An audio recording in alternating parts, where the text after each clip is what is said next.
Peu importe la situation que tu es en train de vivre ou même ce qui se passe autour de toi, ce qui est important, c'est de se positionner, de te positionner avec Jésus.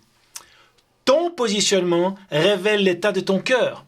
Par positionnement, on sous-entend ce que tu crois, ce que Jésus peut accomplir dans ta vie, dans tes projets. Et tout cela doit transpirer dans ce que tu dis ou ce que tu fais. Nous avons vu lors de l'épisode précédent que pour Marthe et Marie, et surtout pour Lazare qui est mort et enterré, tout semblait fini. Jésus vient dans cette situation. À nos yeux humains, cela semble bien trop tard, mais pour Jésus, il n'est jamais trop tard pour agir. Il est temps de passer à l'action.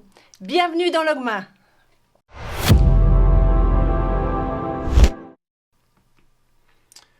Nous t'invitons d'ailleurs à regarder la vidéo précédente de ces 38 versets précédents pour comprendre vraiment tout le contexte qui se passe et ce qui s'est déjà passé. Et nous sommes donc dans le livre merveilleux de Jean 11. Verset 39. Et c'est là que va se dénouer cette histoire de mort qui sent la mort, il y a des odeurs de mort, mais il va y avoir quelque chose qui se passe. Jésus dit au verset 39, « ôtez la pierre ». Waouh! Je crois qu'on rappelle qu'il fallait 20 hommes au moins pour pouvoir déplacer cette pierre. On se rappelle qu'il y avait énormément de monde qui était venu consoler, assister toutes ces deux sœurs, toute cette famille pendant ce temps de deuil. Et n'oublions pas que ça fait 4 jours.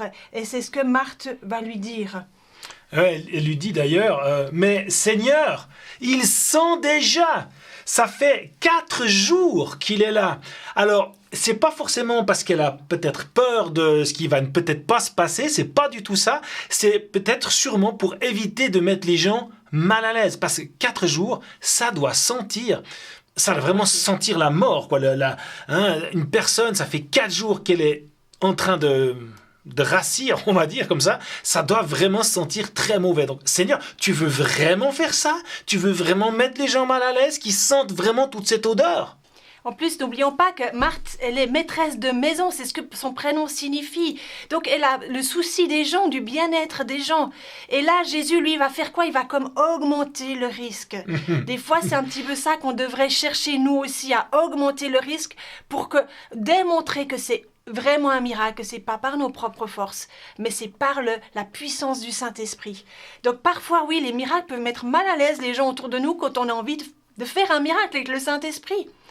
Et là, il appelle et il parle fort. Ôtez la pierre, il l'a pas juste dit en cachette comme ça, faites-le. Ah, s'il vous plaît, vous pourriez... Non, en effet. Non, il y a une foule qui est là.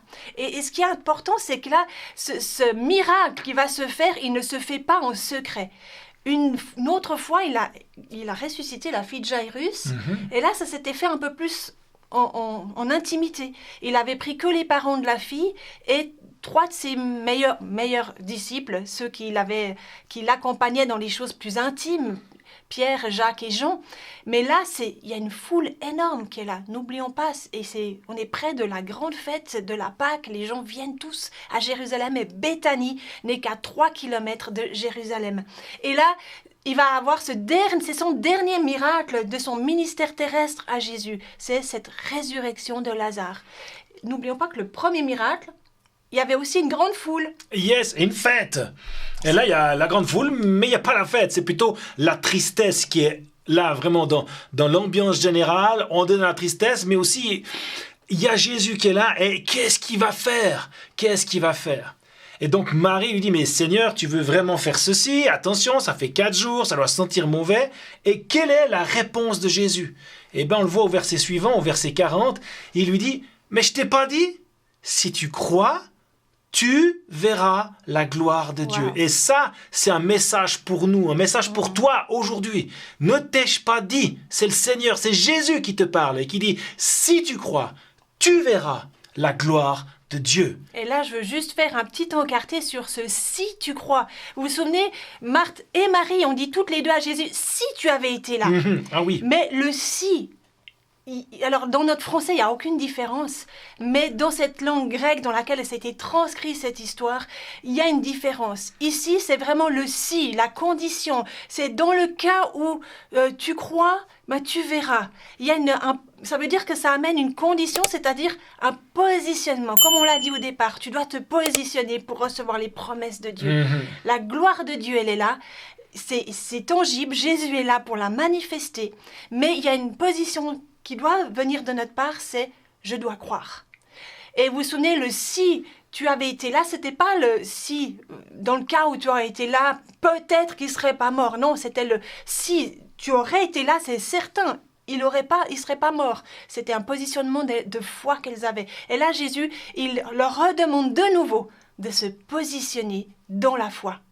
Et oui, la foi, n'oublions pas, c'est quoi? La foi, c'est croire avant de voir. Et exactement, c'est ce que lui dit Jésus. Il lui dit, est-ce que tu crois dans ton cœur? Est-ce que tu crois dans ton intelligence? Parce que souvent, c'est dans notre intelligence. Oui, je sais que Dieu peut faire ceci, que Dieu cela. Mais est-ce que vraiment, c'est au fond de moi, c'est dans mes tripes? Est-ce que je le crois qu'il peut le faire? Si je le crois vraiment, je vais voir la gloire de Dieu. Il avait à peu près dit pareil à Jairus, le papa de cette fille qui était décédée de 12 ans. Il lui avait dit « Ne crains pas, crois seulement ».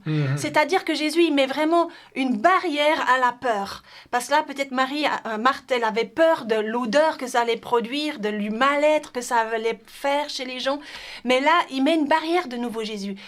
Si tu crois, tu verras. Il met tout de suite la foi en opposition à la peur, parce que foi et peur, c'est des ennemis numéro 1. Elles sont totalement opposées. On ne peut pas être dans la foi, avoir la foi s'il y a de la peur. Et dans la peur, on peut avoir la foi, elle est comme affaiblie totalement, elle perd de sa puissance. Donc Jésus là, il ramène le niveau de foi tout en haut. Et il dit, si tu crois, tu verras. Et c'est au verbe futur, ça ne veut pas dire que si tu crois pas, ça se passe direct. Il y a un temps, des fois, de délai dans ce qu'on croit et ce qu'on va voir. Et là, le temps de délai, il y a une tension qui se passe ici maintenant, devant ce tombeau, où il y a une odeur terrible qui se dégage.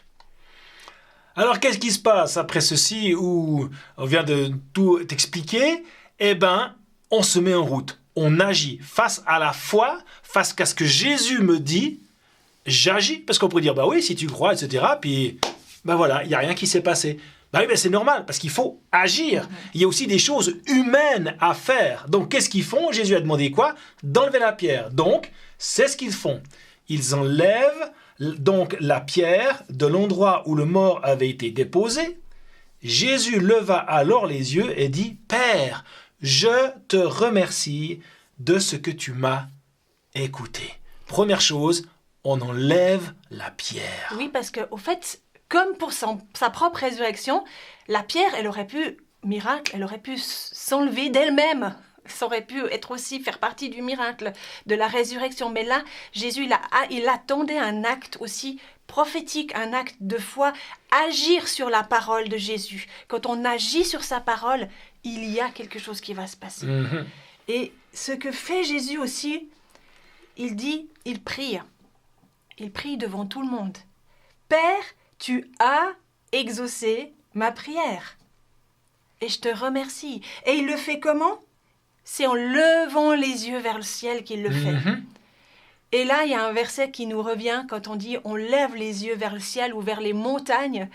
C'est le psaume 121 qui nous dit « je lève mes yeux vers les montagnes, d'où me viendra le secours ?» La réponse est directe après. « Le secours me vient de l'Éternel qui a fait le ciel et la terre. » Oh yeah, N'oublions pas que le prénom de Lazare veut dire « Dieu a secouru ». Donc Dieu est là et il va faire ce qu'il dit, ce qu'il est. Il est notre secours. Et Jésus, il avait déjà aussi levé les yeux une autre fois, si vous le savez. C'est lors de la multiplication des pains, c'est 5 pains et 2 poissons, pour une multitude aussi, une foule très très nombreuse. 5000 hommes sans compter femmes et enfants, donc on pense entre 15 000 personnes. 5 pains, 2 poissons, c'est totalement impossible, comme ressusciter un mort de 4 jours, c'est totalement impossible. Mais Jésus, il lève les yeux, parce que la réponse, elle est en Dieu, uniquement en Dieu. Et aussi, ce qui est important, Jésus, de nouveau, il n'est pas secret ou discret, il parle à voix haute. Il parle à voix haute sur les choses qui ne sont pas encore là pour qu'elles existent. Amen. Donc, on ne voit pas encore Lazare dehors. On a juste la pierre qui est enlevée. On a commencé à voir l'odeur qui sent bien, là, qui nous prend bien dans les narines. Mais Jésus parle à la situation. Et vraiment, quoi, il dit, je te remercie, tu m'as écouté. Et c'est vraiment ça, on parle sur cette situation. C'est la foi de Jésus qui se met en route. Oui, mais c'est facile, c'est Jésus, c'est le Fils de Dieu. Et on sait, il peut tout faire. N'oublions pas que Jésus est à la fois 100% homme et 100% Dieu. Et ce qu'il fait, je peux le faire, tu peux le faire. Et là, il a marqué, tu as exaucé ma prière. Au fait, il n'y a encore rien qui s'est passé, comme tu l'as dit. Ouais. Et il lui parle au passé. Il dit, C'est il fait. remercie d'avance. Et c'est ça, la foi. C'est croire avant de voir. Et c'est être reconnaissant. C'est merci parce que tu as exaucé ma prière. Et là, ça nous rappelle le verset, peut-être que vous connaissez, de Marc 11, 24, qui nous dit, c'est pourquoi je vous le dis, c'est Jésus qui le disait à ses disciples, Tout, ce que vous demanderez en priant, donc c'est ce qu'il fait Jésus, il prie, croyez. que vous l'avez reçu. Donc Jésus, là, il est en train de croire parce qu'il dit merci parce que tu m'as exaucé, il l'a reçu, et cela vous sera accordé. Donc, la chose va arriver. On est dans ce temps où la chose arrive.